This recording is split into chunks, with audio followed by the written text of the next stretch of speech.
নমস্কার বন্ধুরা, তনয়া কিচেনে আপনাদেরকে আরো একবার স্বাগত জানাই। আজ আমি আবার চলে এসেছি আপনাদের কাছে অন্য একটা রেসিপি নিয়ে। এখন বাজারে প্রচুর পরিমাণে আম এসছে এবং গাছে গাছেও দেখা যাচ্ছে প্রচুর পরিমাণে আম। তাই ভাবলাম আজকে আমি আপনাদের কাছে একটা আমের রেসিপি শেয়ার করি। তো চলুন বন্ধুরা, শুরু করি আজকে রেসিপি। এই রেসিপি বানাতে আমি এখানে আম নিয়েছি। আমগুলোকে আমি ভালো করে ধুয়ে পরিষ্কার করে নিয়েছি।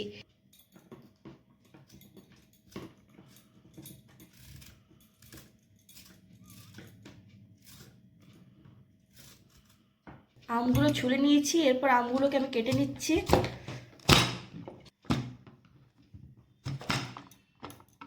আমের বীজগুলোকে আমি ফেলে দিচ্ছি। আমগুলোকে আমি লম্বা লম্বা করে কাটবো। আমগুলোকে আমি এরকম লম্বা লম্বা সাইজ করে কেটে নিয়েছি। এরপর আমি এখানে একটি বোলে 2 চামচ কালো সর্ষে দিয়ে দিচ্ছি। এরপর আমি দিয়ে দিচ্ছি 1/2 চামচ গোটা জিরা, 1 চামচ পোস্ত, 1/2 চামচ মৌরি, আর ঝালের জন্য দিয়ে দিচ্ছি 3টে কাঁচা লঙ্কা। এরপর এগুলোকে আমি শিলে বেটে নেব।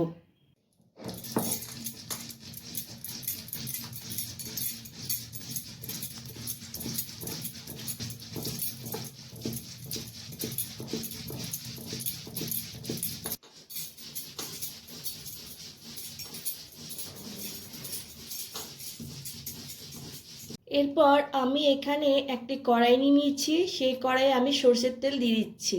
এখানে আমি 3 থেকে 4 চামচের মতো সরষের তেল দিয়ে দিলাম। এরপর আমি ফোড়নের জন্য দিয়ে দিচ্ছি 1/2 চামচ সরষে আর একটা শুকনো লঙ্কা। এরপর আমি 2 সেকেন্ডের মতো নাড়াচাড়া করে নিচ্ছি।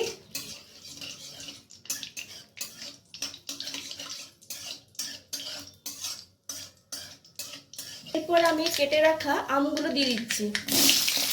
আমগুলোকে আমি হালকা করে ভেজে নেব।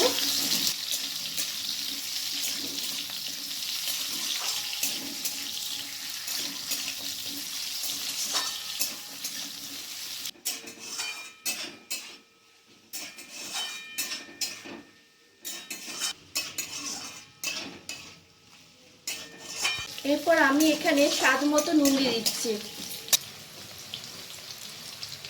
হলুদ গুঁড়ো 1/2 চামচ, আর তার সাথে 1/2 চামচ কাশ্মীরি লঙ্কা গুঁড়ো দিয়ে দিলাম।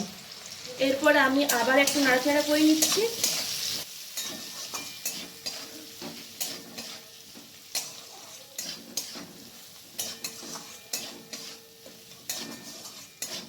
এরপর আমি শিলে যে সর্ষে বাটাটা বেটে রেখেছিলাম সেটা দিয়ে দিচ্ছি। এরপর আবার আমি ভালো করে মিক্স করে নিচ্ছি।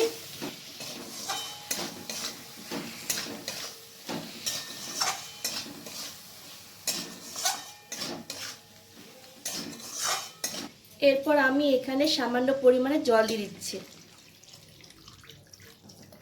যাতে আমগুলো ভালোভাবে সেদ্ধ হয়ে যায়।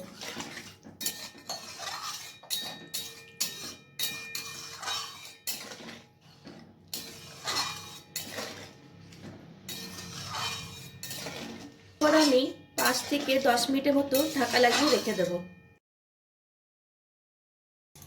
আঁচটাকে আমি মিডিয়াম টু লোয়ে রেখেছি। 5 থেকে 10 মিনিট পর ফিরে এলাম। আম খুব সুন্দরভাবে সেদ্ধ হয়ে গেছে। এরপর আমি পরিমাণ মতো চিনি দিয়ে দিচ্ছি। এরপর আবার আমি একটু নাড়াচাড়া করে নিচ্ছি।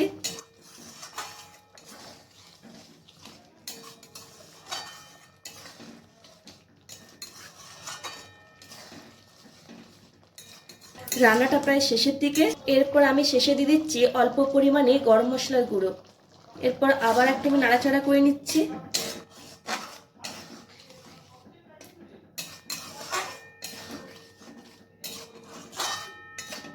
একটু ফুটে উঠলে আমি গ্যাসটা বন্ধ করে দেবো। এরপর আমি আপনাদেরকে পরিবেশন করে দেখাচ্ছি। কি বন্ধুরা, কেমন লাগলো আমার আজকে এই রেসিপি? ভালো লাগলে ভিডিওটিকে লাইক আর শেয়ার করবেন, আর অতি অবশ্যই আমার চ্যানেলটিকে সাবস্ক্রাইব করবেন। আজ এই পর্যন্তই।